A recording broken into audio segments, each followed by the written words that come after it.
planes. If you catch me at the border, I got visas in my name. Session number 1 of the week. Done and dusted. 5 miles at marathon pace with a mile warm up and a mile cool down. Body's feeling a little bit beat up, just nursing a little bit of a hamstring issue this week. So I did a long run on Sunday and then just felt my hamstring. I just think with the wet surface, I've just been slipping a little bit. So just feeling a little bit of a niggle. Treatment tomorrow, and just wanted to try and give myself as much space and time just to try and recover before I then do the rest of my session. So not feeling too bad, which is good. And as always, so much of this training prep is can I just get through unscathed without picking up any injuries, and just trying to stay fit and healthy. And so often that is the game. So number 1 done. Treatment tomorrow. I'm not going to extract, and I've spoken about this a few times. Alright, Dan, you alright, mate? Yeah, good, you can. I'm good. What are you doing? Just let's jump in the shower. Good. Do you want to watch me jump in the shower? If I can, yeah. That's the reason that I was calling. I was just ringing to see how you are, matey. Yeah, not too bad. Yeah, all right. I just trained early this morning, watching the Ashes, watching training, which was quite nice. Yeah. Fucking hate training early though. Mate, you've gone from training at normal time to basically training at whenever you possibly can. It's all right, mate. Last week it just here on the last Friday it was like crazy storm, so I had to run on the treadmill. And mate, I've not run on a treadmill in such a long time. So I did the 10 miles on the treadmill. I was like, oh, it feels a bit funny. Then on the Sunday I went out and did the 12 miles. But because, yeah, when you run here, it's like so slippy underfoot. So then every time I was running outside, it was just like, man, I just feel like I can't run prop. Like Liam was like, why are you running so weird? So I just feel like my glute and my, just in my hammy and just into my lower back. So I'm going to go I did 1 run yesterday. I'm going to go and see him obviously just now and then see what he says, but I've only done 1 this week, so I didn't know whether it's worthwhile just to, well, mate, I was going to get your thoughts. I've got 18 miles to do this weekend and still got intervals to do, but I don't know whether it would be worth obviously having treatment today, then just actually only doing 1 of the runs and then just give myself a little bit of recovery. Just do the runs, but in order. But if you need to have rest days, then just keep doing the runs. But like obviously, if you need extra rest days, then just have extra rest days so the week doesn't do you know what I mean? Yeah. Like, don't skip the run. Just put it on to next week if you need to. Yeah. Okay. That's fine. But outside of that, mate, feeling really good. I feel genuinely feeling good, feeling fit, feeling fast. So that's class. But I'm just presuming I'll probably go to four runs next phase. Yeah, absolutely. Just trying to give myself as much time as possible. But other than that, I've been getting them done. So it's yeah, mate. It's actually felt good. I felt good so far. But yeah, I know obviously 4 will be a bit of a test now in terms of just even recoverability. Yeah. But otherwise, mate, everything seems like it's heading in the right direction, which is good. This camera lady's very good. Yeah, she's good, isn't she? Try and put harness. She's good. She's come with us just to be camera lady, chief camera lady, isn't she? Hey, good. Oh, hey, I've only come from. What are you up to? What are you up to? I've just come for the electric blanket. I know, I was thinking. Oh, it's not the electric blanket yet. No? Not yet. What do you mean not electric blanket yet? I'm not happy with that. Yeah, so my hamstring just feels really sore, but I was running in the wet, and I just think the slipping of the wet just made it sore. So it's just more through yeah, lower back feels unbelievably tight. But the same, to be fair, my left side as well, but glute and hamstring mainly. Very nice. Is that alright? Yeah. Good. He's been complaining. I've been complaining constantly. Oh. I've just been waiting to see you. It's not nice.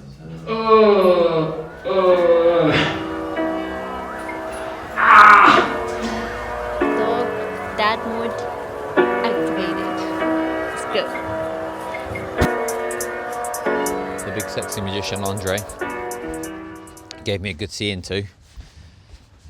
Yeah, feeling good. I think, like I said, nervous system always feels a little bit battered off the back of it, and I think I'll be a little bit tender tomorrow, but yeah, just the difference is incredible. So booked back in with him for next week, and I've also got some Farmer Jars pals, so he's giving me some treatment for that as well. Some magic pills. Just give me some magic pills. So hopefully we'll be restored, renewed, re-energized, and ready to rock and roll. So, good. I was talking about how amazing the Sauconys are, and now I've got a hole in my shoe. Not good. Gonna have to go see the man, aren't we? 80 miles, 7 minute per mile pace. The slowest and longest run of prep to date. The chief videographer is having a bagel to make sure she's fully carb loaded and fueled, ready to go. And you want to come, don't you?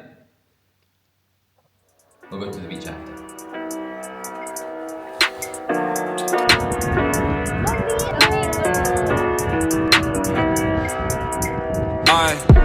Young boy at the top of the block with a white front door in the corner. To Algarve. Algarve. Algarve to Portimao. Then we'll take a little trip to Portimao. That's our route. And then home. Beautiful Sunday. What are we going to talk about for 2 hours? I'm going to sing. Great. So 18 miles at 7 minute per mile pace, which is the slowest run that I've done of this prep so far.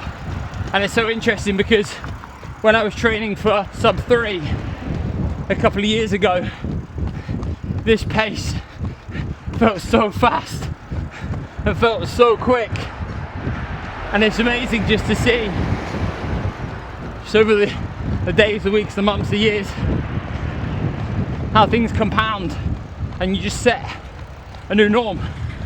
And that's the game. It's like, how can I become more efficient? And it's the same with business. It's like, how can I operate at a higher level but with less energy and with less output? And when you can do that, you've then got so much more capacity and so much more space to be able to grow into. The hardest thing is it just takes time to build. It's not an overnight thing. Streets taking over me. Mumsy praying for me, but there ain't enough beads on the rosary. Raised by the wolves from young, but still in the jungle like Mowgli. Always up front when the oldest speaks, so we're never as dumb as one's supposed to be. So many Lolas, isn't there, Liam? Pick up the Lola lookalikes. Which keyboard? Lola lookalikes. Oh, it looks so like Lola, look. Coming after you. You be the peppercorn, yeah, I know it seems kinda deep, but their thoughts was shallow. Spent my whole life on the market as a target that they point their arrows. Control it, then I pass it to Paolo. Young kick about. Might just change our plan, mix it up a little bit, keep you on your toes. Yeah. There's so many options. So many options. So many choices. Go back to the normal stomping ground.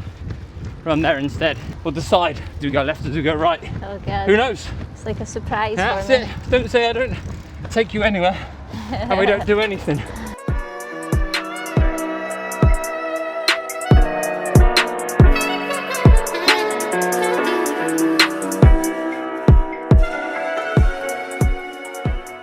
How many miles are we in now?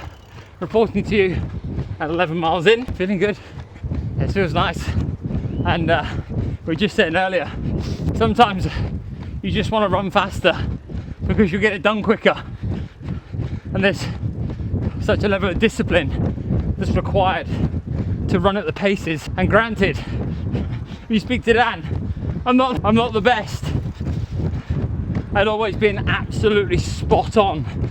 So that's one of my kryptonites, because I'm always like, I've got a little bit more in me. So it's actually having the patience, I suppose, to always just make sure you're spot on. So today that has been my number one priority, just to make sure that we're as close to being on the money as possible.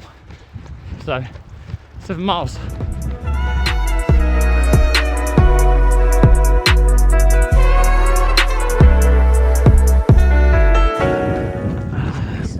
I've got some aches and pains. Yeah. Yeah, it's not worth it. Like you said earlier, we've got loads of time. Yeah, it's just tracking into my knee.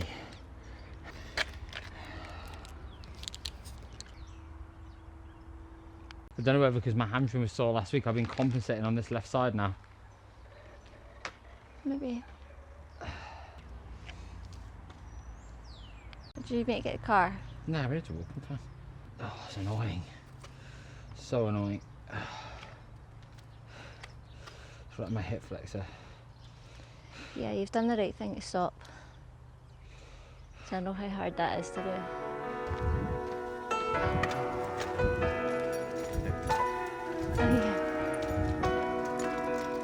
Come on, this way. So there was me talking about how it's important that you give yourself enough time.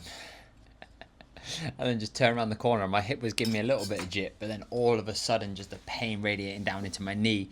And I don't know whether from the hamstring last week I had to compensate, and now it's just, oh my days. So yeah, there's always that battle in your head of like, shall I just keep cracking on and shall I just continue to push through these miles? But then you're like, am I just going to continue to do more worse than good? And I think being able to stop is one of the hardest things, because I've not done that in a long time. But when I knew that I didn't have any more power just coming through my leg, and it's just started to really radiate down, it's like, it's not worth it. So yeah, 14 miles done, 4 miles missed out on. Felt super comfortable and super easy, which is good, obviously aerobically, but obviously body's not wanting to play ball at the moment with just a few aches, pains and niggles. So we'll rest up, we'll get some recovery, we'll see where we are, and yeah, part of the journey, I suppose. So the last time I pulled out of a race was many moons ago. I was a half decent cross-country runner, not because I trained for athletics, but because I did a paper round every single day. And instead of cycling like most people, I decided that I would just run. So every morning before school, 7 days a week, I was building a pretty good aerobic base. And that gave me the opportunity to compete at a high level in athletics, 1500, 3Ks, 800 meters, and then also on a cross-country level as well. So I traveled all over the UK representing the county. I was so used to, in all honesty, winning or at least placing in the top 3 or top 10 at the bigger races. And at this particular race, it was at Sefton Park, which I think is in Liverpool. My family had travelled all the way from North Devon to come and watch me, and I found myself a couple of kilometres in, about 100th or 150th in this particular race. And I still remember it to this day that I was running up the hill. It was pretty boggy, incredibly wet, miserable and cold, and my legs were screaming at me, my lungs were burning, my mind was just telling me to stop. I was having a paddy in my own brain because I was like, well, I'm not doing well, this is crap. I've not been able to perform, and yeah, it's not the very best showing that I've been able to give. And it was just in that moment that, as you do, there's a part of you that's like, just give up, just stop, just quit, because it's hard, it's tough, and you starting to question why you're doing what you're currently doing. And in that very moment, that's exactly what I did. I pulled up to one side, I faked a hamstring injury, I waited for St John's ambulance to come and pick me up, and they took me back to the start line. And it was within that exact moment, the moment that I stopped, that the pain subsided, the lungs started to come back to normality, my legs were still obviously sore, but not to the same extent. And I realised that that pain, that suffering that I was enduring, within a second was gone, and now I had to deal with the guilt, the shame, and that emotional load of knowing that, well, I just gave up on myself. It was never really about the winning of the race or placing in a high spot. It was so much more about actually keeping promises and being able to follow through and not giving up, not letting my brain just get the better of me just because it was hard, it was tough, it was challenging, and I was just suffering a bit. And also I wasn't doing that well. And I then obviously had to continue to ride the wave of lying about the fact that I'd done my hamstring for a number of months, even though that my family tell me to this day that they knew straight away. So it was within that one experience that I made a promise to myself that regardless of where I was, what was going on, how hard things were, how challenging things were, I would never give up, because that emotion that you have to live with is so much greater than that pain and temporary suffering that you're having to go through. So when I cycled from John O'Groats to Land's End, there were so many times that I just wanted to throw in the towel, especially in the north of Scotland, which was horrendous. And yeah, that very one lesson, that very one experience really shaped so much. So now, whenever it comes to races, running, whatever it might potentially be, like the desire just to want to keep going is always there, because you don't want to kind of, yeah, pull up, I'll stop. And I think it's then just trying to find the balance between what's logical and what's sensible, and then at what point am I now just being stupid. So today was one of those days where I just realised I had to just give myself that grace. It wasn't because of any other reason other than obviously my hip was playing up and it's tracking obviously into my knee, and it's just ass on those. So it is what it is. But yeah, those lessons certainly shape you, and they make you realise just how much you learn about yourself within these moments. So yeah, don't give up halfway up a hill and then lie about doing your hamstring, because it doesn't do this much good for a long while. So the plan going into next week is, I don't know yet. We will see where we are. I'll see how the body is feeling tomorrow. I might have to get onto the bike and just do a couple of sessions adapted, and I'll have a conversation with Dan and see where the land lies. But this is part and parcel, and it's part of the game and it's part of the process. And do you know what's so funny? Because it's when stuff like this happens, you're almost like, oh, I don't really want to document this, or I don't really want to talk about this, because yeah, you just always want to show the best bits, and you want to be able to show the upsides, but you realise that actually this is just part of it, and actually how you deal with this frustration and these little kind of mini setbacks through the journey and through the process is yeah,